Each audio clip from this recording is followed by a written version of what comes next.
எழில் சுடர் சீரியலில் இப்போ ராட்டகாசமான எபிசோட் வந்திருக்கு. ஸ்கிப் பண்ணாமல் ஃப்ளோடிங் கேளுங்க. அதுக்கு நான் பிடிச்சிருந்துச்சுன்னா லைக் பண்ண பாருங்கள். ரொம்ப பிடிச்சிருந்துச்சுன்னா நம்ம சேனலுக்கு வந்து சப்ஸ்கிரைப் பண்ணி கண்டினியூஸாக ஆதரவு தாங்க. மனோகரி வந்து ஒட்டுமொத்த குடும்பத்தையும் கண்ட்ரோலில் வந்து எடுக்கணுங்கிற மாதிரி முடிவில் இருக்காங்க. அந்த இடத்துல அப்பன்னு பார்த்து சுடர் வந்து மாதம் வந்துட்டாங்க. நான் எந்த தப்பும் பண்ணல, என்னை வெளியில் வந்து விட்டுட்டாங்க, அவங்களுக்கு எனக்கும் சம்மந்தமே இல்லை அப்படின்னு சொல்லிட்டு இருக்காங்க. இது எல்லாம் யாரோ ஒருத்தவங்க திட்டமிட்டு சதி பண்ணியிருக்காங்க அப்படின்னு சொல்லிட்டு இருக்கப்ப யாருமே நம்பவே இல்லை. உன்னை வந்து எல்லாரும் நம்பிட்டா என்ன பண்ணுறதுன்னு சொல்லிட்டு மனோகரி வந்து பெர்ஃபார்ம் பண்ண ஆரம்பிச்சிட்டாங்க. அந்த இடத்துல உன்னை மனோகரி வந்து கடுப்பாயிட்டு, நீ என்னெல்லாம் பண்ணியிருக்கியோ, இப்போ என்னெல்லாம் ஆசைப்பட்டு இங்கே வந்திருக்கியோ யாருக்கு தெரியும், கடவுளுக்கு தான் வெளிச்சம். சொத்து பத்து இது எல்லாம் நகை பணத்துக்கெல்லாம் ஆசைப்பட்டு கூட நீ எடுக்கலாம். அதுக்கு தான் இவெல்லாம் வந்திருக்கா. இல்லாட்டி எப்படி இவெல்லாம் குழந்தைகிட்ட இவ்வளோ அன்பா பாசமாக வந்து இருப்பா. இவளுக்கு சம்பளமே 20,000 30,000 தான். அதுக்கெல்லாம் வந்து குழந்தைகிட்ட இவ்வளோ கேர்டேக்கராக வந்து அன்பு பாசத்தை காட்டும்போது எனக்கு அப்பயே சந்தேகமாக இருந்துச்சு. சொத்துக்காகவும் பணத்துக்காகவும் தான் இந்த மாதிரி பண்ணியிருக்காங்கிற மாதிரி கண்டமேனிக்கு சொல்லிகிட்டு இருக்காங்க.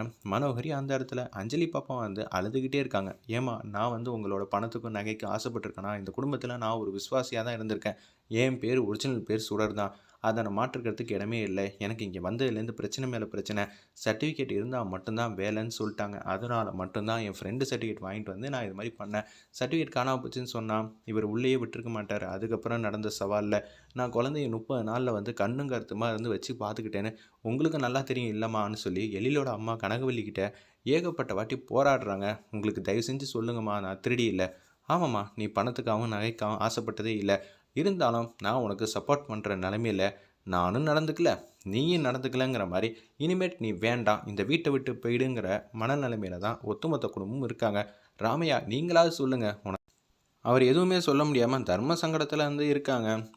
என்ன எல்லாரும் பெர்ஃபார்ம் பண்ணி முடிச்சாச்சா? சுடர் ரொம்ப சூப்பராக வந்து நடிக்கிற. உன் பேர் சுடரா இல்லை தமிழா இல்லை என்ன பிரச்சனை பண்ணியிருக்க, இனிமேட்டு என்ன பிரச்சனை பண்ண போகிறேன்னு எங்களுக்கெல்லாம் ஆப்ஷனே இல்லை. நீ தப்பு பண்ணிவிட்டு இனிமேட்டு இந்த வீட்டில் வந்து இருக்கவே கூடாது அப்படின்னு சொல்லிடுறாங்க.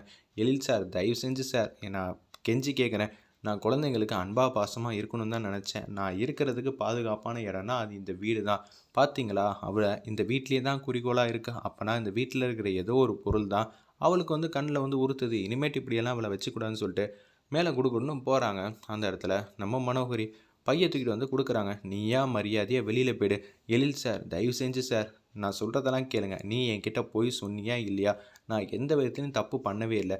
நீ தப்பு பண்ணியா இல்லையான்னு என்னோட கேள்வி இல்லை, போய் சொன்னியா இல்லையா அப்படின்னு கேட்குறாங்க எழில். உடனே வந்து அமைதியாகவே நிற்கிறாங்க. அந்த இடத்துல நம்ம சுடர் சே எஸ் ஆர் நோ, ஆமான்னு சொல்லிடுறாங்க. நானா உன்னை கெட் அவுட்னு சொல்கிறதுக்குள்ளே நீயா வீட்டை விட்டு வெளியில் போயிடுங்கிற மாதிரி எழில் சொன்னோன்னா பையை தூக்கிட்டு அப்படியே சோகமாக வந்து போயிட்டு உட்காந்துக்கிட்டு இருக்காங்க ஒரு பிள்ளையார் கோயில் வாசலில். அப்பன்னு பார்த்து தமிழ் போகாத தமிழ்ங்கிற மாதிரி குட்டி பாப்பா அஞ்சலி வந்து எவ்வளோ தடுத்தும் மீறியும் அந்த இடத்துல யார் பேச்சும் கேட்காம வந்து மனோகரி வந்து அஞ்சலி பாப்பா கையை வந்து பிடிச்சிட்டு, சும்மானு இரு, தமிழ் போனால் போட்டோம், இனிமேட்டு அவள் தமிழே கிடையாது, அவள் தப்பு பண்ணிட்டா இங்கேருந்து போயிட்டா, நீ ஓவராக பர்ஃபார்ம் பண்ணாத அஞ்சலி, சரியா? இனிமேட் உங்களை நான் தான் பத்திரமா பார்த்துக்க போகிறேன்னு ஒட்டுமொத்த பொறுப்பையும் என்கிட்ட கொடு எழில், நான் பார்த்துக்கிறேன் குழந்தைங்களை எப்படி பத்திரமா பார்த்துக்கணுன்னு. இதுக்கு தான் கண்டவங்களையும் வீட்டுக்குள்ளே விடக்கூடாது, அதுவும் நம்பிக்கையே இல்லாதவங்களை வீட்டுக்குள்ளே விட்டு இப்போ பார்த்தியா குழந்தைங்களோட மனசை அவ்வளோ கலைச்சிட்டாங்கிற மாதிரி இவங்க நல்லவங்கிற மாதிரி அந்த இடத்துல பர்ஃபார்ம் பண்ணிகிட்டு இருக்காங்க நம்ம மனோகரி. பிள்ளையார் கோயில் வாசலில் வந்து உட்காந்துக்கிட்டு பையை கீழே வச்சுட்டு ரொம்ப வருத்தப்பட்டுட்டு இருக்காங்க. நான் அந்த வீட்டில் பணத்துக்காகவும் நகைக்காகவும் எதுக்கும் ஆசைப்படல. குட்டி பாப்பா அஞ்சலி மட்டும்தான் எனக்கு ரொம்பவே வந்து பிடிக்கும். அவள் என்கிட்ட சத்தியம்லாம் கேட்டாலே என்றைக்குமே நீ என்னை விட்டு போக மாட்டேன்ல அப்படின்னு சொல்லும்போது நானும் சத்தியம் பண்ணி கொடுத்துருக்கேன். அப்படி இருக்க சுச்சுவேஷனில் எனக்கு என்ன ஆக போகுதுன்னு தெரியலையே, அவன் நினச்சாதான் எனக்கு ரொம்ப கஷ்டமாக இருக்குங்கிற மாதிரி வேதனையோடு அழுகுறாங்க. இந்த பிரச்சனையெல்லாம் நான் ஆரம்பத்துலேயே வந்து தீர்த்து வச்சுருக்கணும், முன்னாடியே சொல்லியிருந்தா இவ்வளோ தூரத்துக்கு வளர்ந்துருக்காது, எல்லாம் ஏன் தப்பு தான் அப்படின்னு சொல்லும்போது, சுடர்ச்செல்லம் எப்படி இருக்கீங்கிற மாதிரி வேலு வந்து கேட்குறாங்க. எப்படி அந்த வீடே உனக்கு பாதுகாப்பு அரணாக இருந்துச்சு, எப்படி உடச்சி உன்னை வெளியில் கொண்டு வந்தோம் பார்த்தியா? இனிமேட் நம்ம வீட்டுக்கு போகலாம், வா கல்யாணம் பண்ணிக்கலாம் அப்படின்னு சொல்லும்போது அவங்கள லைட்டாக தள்ளி விட்டுட்டு குடுன்னு ஓடிக்கிட்டே இருக்காங்க ஒரு இடத்துல. ஆரம்பத்தில் வந்து ஒரு பாட்டியம்மா இட்லியெல்லாம் போட்டு விற்றுக்கிட்டு இருந்தப்ப சாப்பிட்டதுக்கு வந்து பிளேட்லாம் கழுவி கொடுத்தாங்களே, அந்த கடைக்குள்ளே தான் வந்து ஒளிஞ்சிக்கிட்டு இருக்காங்க. ஒரு மரம் மாதிரி இருக்குது. அப்போ வந்து அந்த பாட்டியம்மாட்ட வந்து கேட்குறாங்க, இங்கே யாரும் சுடர்னு ஒரு பொண்ணு போனாலா அப்படின்னு கேட்கும்போது, எனக்கு தெரியாதே பாட்டியம்மா, டெய்லி இங்கே தான் கடை போடணும், நான் எவ்வளோ பெரிய அதிகாரி தெரியுமா அப்படின்னு சொன்னேன். இது பக்கம் தாம்மா போனா அப்படின்னு சொல்லும்போது அந்த பக்கம் வேக வேகமாக வந்து வேலு வந்து துரத்துற மாதிரி காட்டுறாங்க. என்ன ஒரு வீட்டில் வந்து மிகப்பெரிய நம்பிக்கை வந்து வச்சுருந்தாங்க, நான் வந்து ஏமாற்றிட்டேன் அப்படின்னு சொல்லி மன வருத்தத்தில் இருக்காங்க. நீ என்னம்மா பண்ண, பேரை மாற்றி சொல்லி நான் வேலைக்கு சேர்ந்தேன், குழந்தைங்கள அன்பா பார்த்துக்கிற வேலை. எல்லா குழந்தைங்களும் நான் போறத நெனச்சு வருத்தப்பட்டு அழுதாங்க. அப்பன்னா நீ உன் வேலையில வந்து கனக்கச்சிதமா இருந்த. நீ திருடல. எந்த பணத்துக்கும் ஆசைப்படல. அப்படி இருக்கும்போது என்ன? எல்லாரும் பொய்யெல்லாம் சொல்லாமலாம் இந்த உலகத்தில இருக்கவே முடியாதும்மா. சின்ன சின்ன பொய் வந்து சொல்லிட்டு தான் இருப்பாங்க.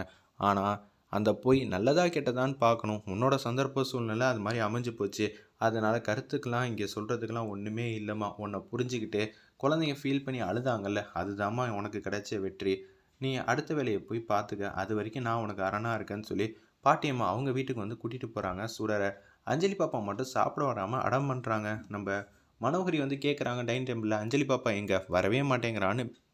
எழிலோட அம்மா கனகவள்ளி வந்து சொன்னோனே, குடுகுடுன்னு மாடிக்கு போறாங்க. "அஞ்சலி வா சாப்பிட போலாம்" அப்படின்னு சொல்லி கேட்குறாங்க. "அதெல்லாம் வர முடியாது. தமிழ் வந்தா தான் நான் சாப்பிடுவேன்" அப்படின்னு சொன்னோனே, அப்படியே தூக்கிட்டு டைனிங் டேபிள்ல வந்து உட்கார வைக்கிறாங்க. "சாப்பிட போறியா இல்லையான்னு?" ஊட்டி விடுறாங்க.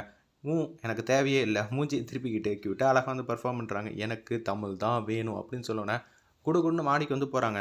"பாத்தியா எழிலு, ஓவரா பண்ணிக்கிட்டு இருக்கா. உன் குழந்தை வந்து சாப்பிடவே மாட்டேங்கிறா. என்ன ஏதுன்னு கேளுன்னோனே" எழிலும் வந்து கேட்குறாங்க. அதே தான் பதில் சொல்றாங்க அஞ்சலி. அவ தான் வெளியில வந்து போயிட்டால்ல. அப்படி இருக்கும்போது, அவ தப்பு பண்ணா வெளில போயிட்டா.